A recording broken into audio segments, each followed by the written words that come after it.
Welcome to On Air with Amber Wynn, where nonprofit leaders learn to fuse passion and commitment with proven business strategies to create long-term funding, impact, and sustainability. And now, here's your host and resident Philanthrepreneur, Amber Wynn. Hey fam, it's your girl, Amber Wynn, Philanthrepreneur. And today we are going to cover tax time for nonprofits. Don't be sad, be excited, because this is a part of, the business of running a nonprofit. And as long as you have the information, you should be good, which is why I'm here. So we're going to talk about the IRS Form 990. I'm going to share with you what it's for, like what the IRS uses it for, what you need to submit, all of the good stuff. I'm your girl. I told you, I got you. So when we return, tax time for nonprofits. If you're just starting out and have limited resources, you may be tempted to use a volunteer-based model for your nonprofit. Funders prefer paid staff because there's more accountability and consistency. But if you want your proposal to be competitive, then having more than just volunteers who come and go is essential. Check out my Building an Effective Nonprofit Volunteer Program Toolkit. It provides all the essential elements of an effective nonprofit volunteer program. Things that demonstrate standardization, consistency, and continuity. Learn how to develop a nonprofit volunteer program funders feel comfortable with funding. Order your copy today.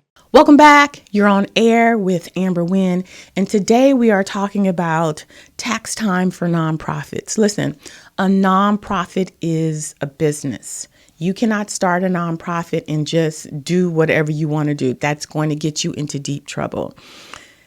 And the nonprofit has to file taxes. The biggest misconception, especially from brand new nonprofits, is, well, I didn't make no money, so I shouldn't have to file taxes, right? Wrong. It's extremely important for nonprofits to file their Form 990s every year. Why? Because you've been given this special exemption, meaning the government has said, here's this incentive. You don't have to pay taxes on your revenue if the work that you're doing supports the public good. They need to know that you're supporting the public good. If you are using your 501c3 for personal gain, then they're going to snatch your tax exemption. So the only way that they know that you're doing what you're supposed to do is by you filing taxes. So this is why it is important for you to file your taxes every year. Here's the thing. If you have not generated a lot of money, meaning if you generate under $50,000, the IRS has provided for you a short way to submit. It's really simple. You go online, you click a box, and you're done, right? I think you may have to pay $20. It's called the 990N, or it's the e-postcard. If you generated under $50,000 the last year, then you will submit a postcard and you do it online. If you've generated over $60,000 the last couple of years, then you will be required to file a regular, 990. And the more money that you make, then the more complex is the 990 form that you have to submit. But you have to submit it. If you don't submit it 3 years consecutively, the IRS will revoke your tax exempt status. They will put you on their website. Excuse me. They will put you on the website that says, hey, this person has not filed their taxes, and therefore they no longer have the tax exempt status. If you don't have tax exempt status, then a funder is not going to donate to you because now you can't give them the right to write that off. So the funder needs to know that. That's why they ask you for your tax exempt number, because they run it, right? They go to the IRS website, they put your number in. If you come up on this tax revocation list, then they're not going to fund you. So it is important that you file your taxes by May 15th, whatever the end of your fiscal year is. Some people have calendar years, right? So they'll go from January to December. By the following May 15th, they need to file. If you go from June to July, then you need to do it by May 15th of the closing of your fiscal year. But you have to file. The majority of nonprofits across the United States, the last time I checked, the number was 40%. 40% of all nonprofits in the United States has a budget under $50,000. So y'all should be filing your e-postcard online that check that box saying I made under $50,000, but you want the government to know that you're still operating as a viable nonprofit. This is important, you guys. It's important.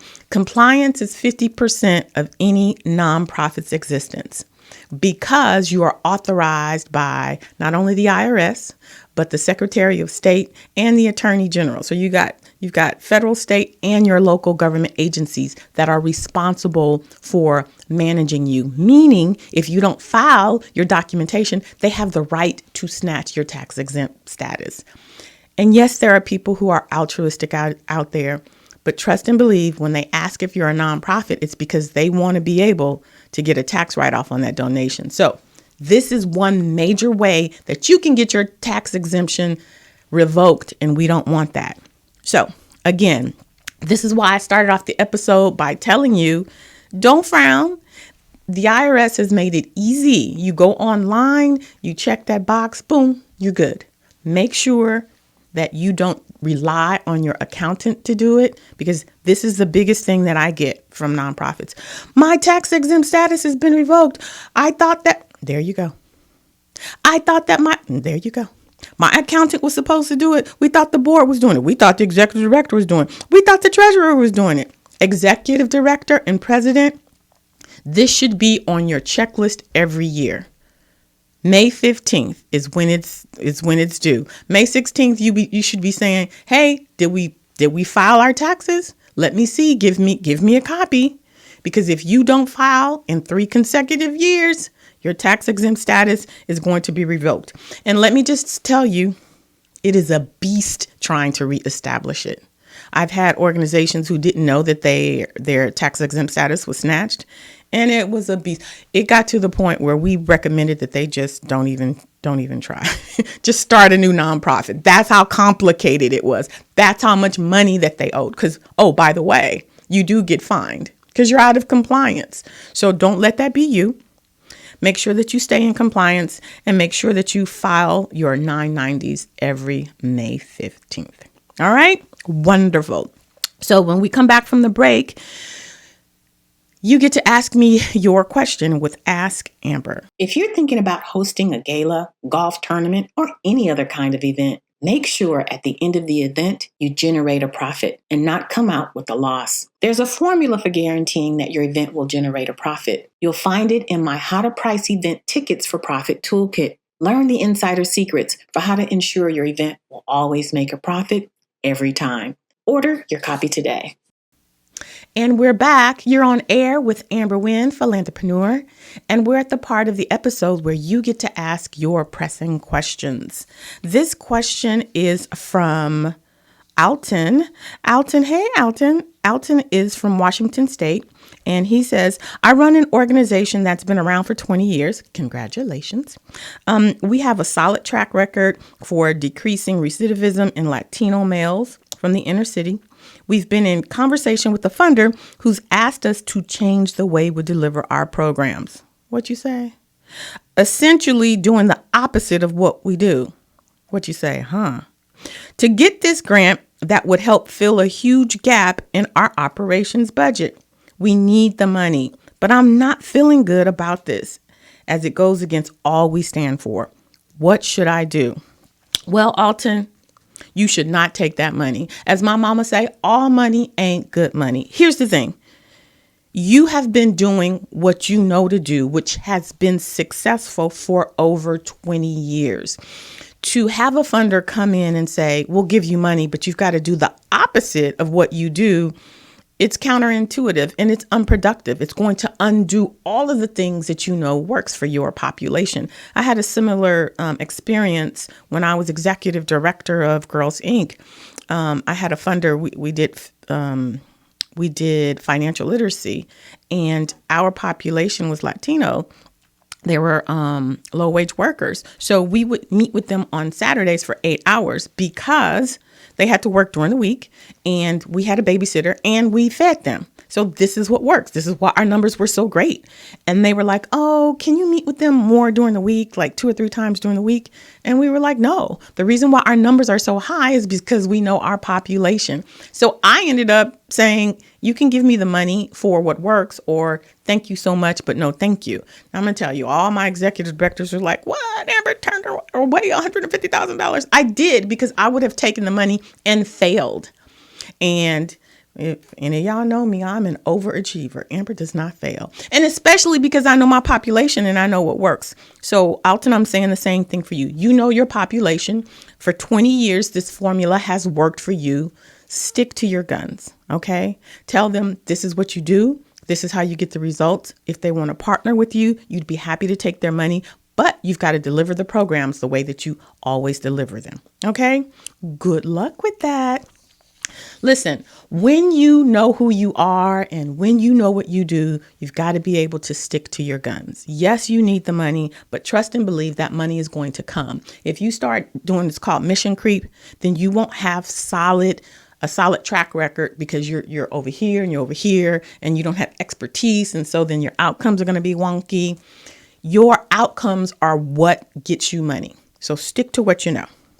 So thank you so much for that question. If you have questions for me, you can hit me up on any of my socials. I'm out there, y'all. I'm on Instagram. I'm on Facebook. I'm on, I don't know what they call it now, X, Twitter. I don't know. I'm on all of it. You can even email me at amber@amberwynn.net.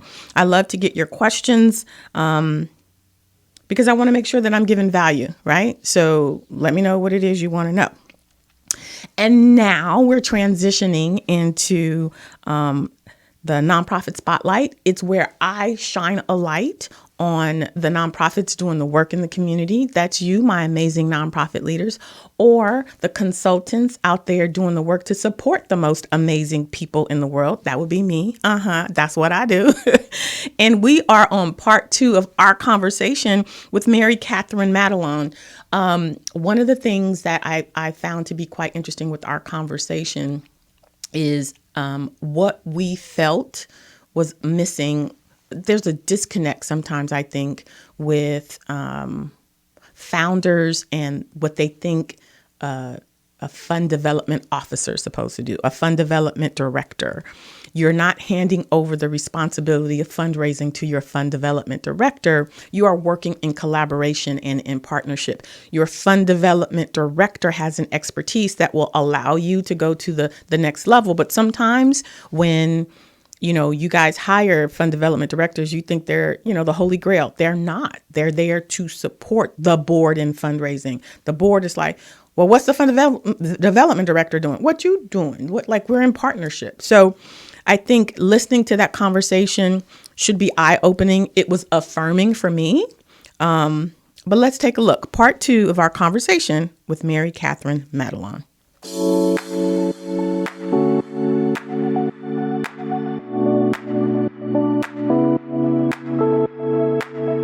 To start with, one of the things, and it's kind of a mindset as much as it's a set of things you need to have prepared, right? And so I think when you're working with a fundraising advisor, you have to come in with a healthy curiosity and kind of a dash of bravery, right? Because a lot of times when you start working with someone, you're going to find some things that maybe you didn't know you needed to do, or you're going to find out parts of your organization that need a little tending to, and you're going to find out the things that are going well, right?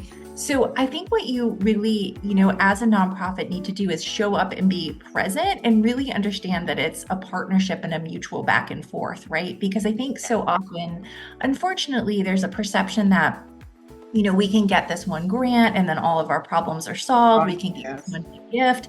But really, it's about setting up a system and kind of doing the work day in and day out.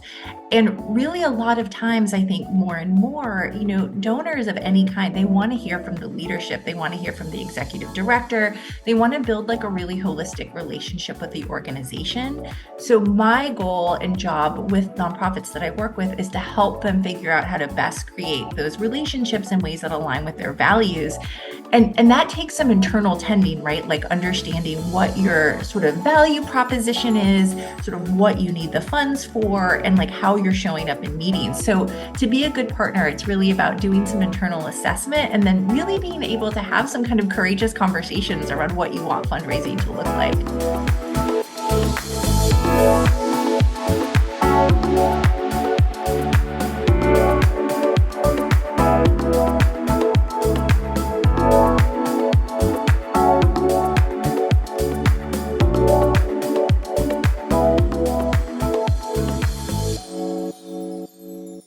Welcome back. You're on air with Amber Wynn, Philanthrepreneur. And this episode, we've talked about taxes for nonprofits. We've listened to part 2 of our conversation with Katherine talking about how to engage with funding. Get it out, Amber.